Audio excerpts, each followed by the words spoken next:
സാധാരണക്കാരുടെ ഒരു സംശയമാണ് ഈ കീമോ ഡയാലിസിസും പെരിറ്റോണിയൽ ഡയാലിസിസും ചെയ്യുമ്പോൾ കുറേ ബുദ്ധിമുട്ടുകൾ ഉണ്ടാവുമല്ലോ, എന്തൊക്കെയാണ് അവ?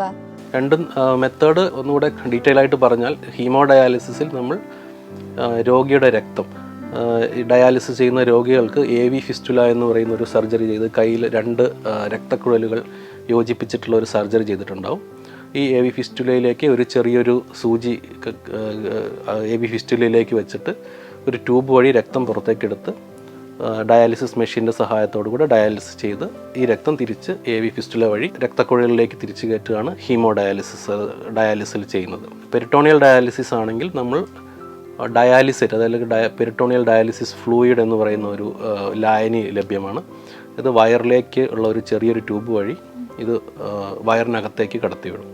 4 മണിക്കൂറിന് ശേഷം അത് പുറത്തോട്ടെടുക്കും. ഇതിന് സാധാരണ യന്ത്രങ്ങളുടെ ആവശ്യമില്ല, രോഗിക്ക് തന്നെ സ്വയം വീട്ടിൽ വെച്ച് ചെയ്യാവുന്നതാണ് പെരിറ്റോണിയൽ ഡയാലിസിസ്.